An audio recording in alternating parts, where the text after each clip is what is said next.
What's up, everybody? I'm Stan, and welcome to Detail Comics, where we go over comics in detail. This is iRate Reviews, the show where I go over a comic book, its story, its art, give you my impressions, and let you know whether it's something to go back to the comic book shop for or not. So make sure you subscribe to get more of these every week. Also, make sure you subscribe in order to get entered to win a copy of Batman White Knight #1, signed by Sean Gordon Murphy. But let's talk about Mighty Thor #700. So Mighty Thor #700 is the rebranding of the actual Legacy lineup. So this is bringing us back to Mighty Thor right as we turn to the septennial of the actual issue. So 700 issues into it, and we are expecting some really major plot developments and storyline changes that are going to be happening inside Mighty Thor.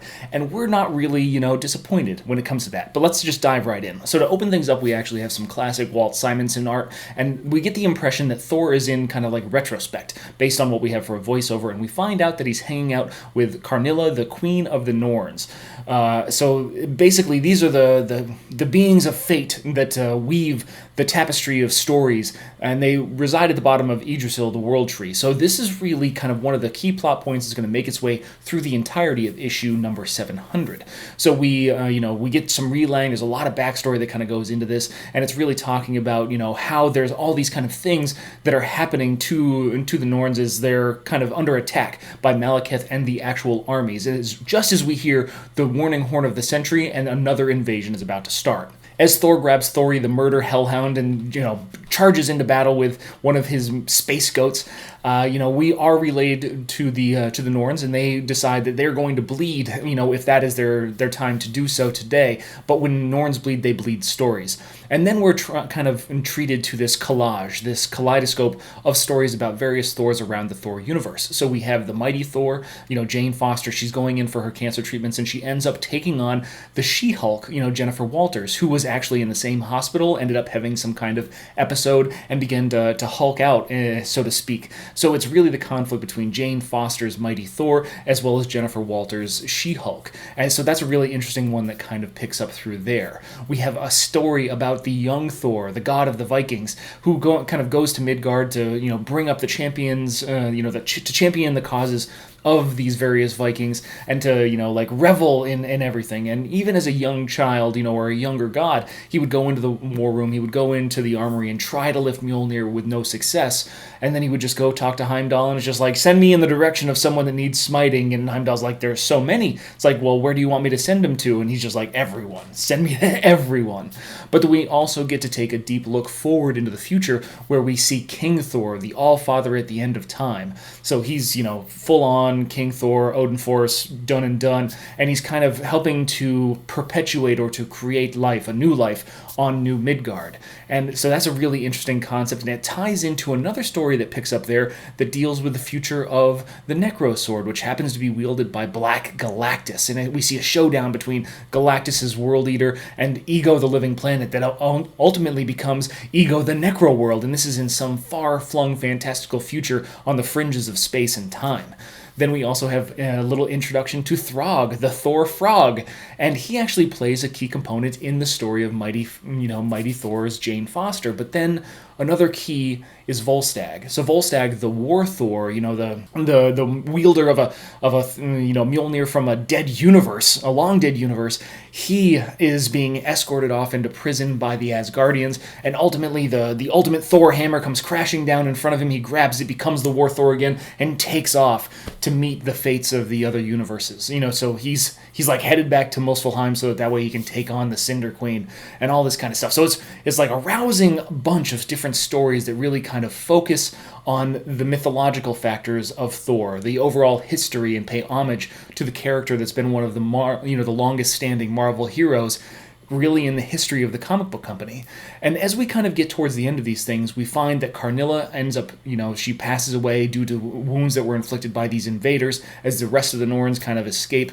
And then ultimately she has a final message for the Odin Son, and it's about Jane Foster, who's just like, don't let her die. And at that point in time, we also see the resolution of Jane Foster and Jennifer Walters' fight. They're in this like tower in this construction site. Mjolnir brings down the building on top of her, and being too far away from Mjolnir, she starts to revert back to, cancer-riddled Jane Foster, until Throg comes in with his hammer and lends her a sliver of his power so that way she can regain that. They, power off into the universe together. But the real big story comes from Volstagg, because Volstagg is taken off into the universe, he goes to old Asgard, and then he ends up in a conflict with Tooth Gnasher, but that's not really the big story. It's really about the other person that arrives, the other monstrosity that makes its way to old Asgard, and that's Mangog. And powered by a billion billion different species and their hatred and their anger, he is there to wreak havoc upon the gods and render the ultimate judgment. So that's where we kind of end the Mighty Thor 700, and it really gives us a lot of insight. First off, we get some confirmation of history as far as the story is concerned, but really it's about the progression of the Odin son, who's going to play a pretty pivotal role in this upcoming storyline, as well as Jane Foster. We understand that she's been missing her treatments, she's going to have some difficulties, possibly some health issues that are going to limit her in their actual interactions. We also had a backstory with Loki, which was kind of interesting. He never fought taller in that respect, but it pales in comparison to the story of Volstagg, who is now in conflict with Mangog on old Asgard, as well as the Odin son, who has just finished this battle with the Norns at the base of Yggdrasil, the World Tree, which has been felled.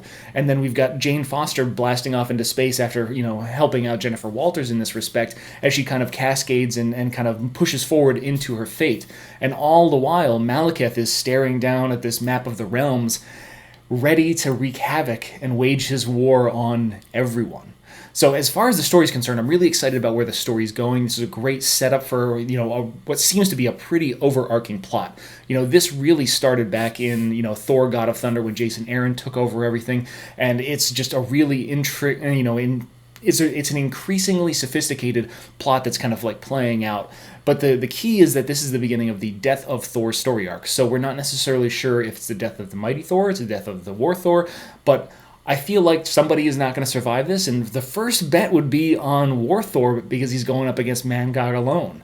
As far as the art, there's a whole cascade of artists. They all lend a very different, unique style. It's definitely a real good book for that. Not only do you get some fan favorites like, Russell Dodderman, you've got original Walt Simonson, you got Becky Cloonan in there. There's a bunch of different people that are actually lending their pencils and their colors to this particular book, so it doesn't really disappoint in the art department. Mighty Thor number 700 is a great place for people to jump onto, and it's a book that I highly recommend because Mighty Thor has consistently been one of the best books that's out there. When Jason Aaron took over Thor and started to go down this entire storyline, it really was a well-developed idea, and it's just continued to get better and better. So, read anything that Jason Aaron's written as far as Mighty Thor is concerned, or, Thor, God of Thunder, or anything along those lines.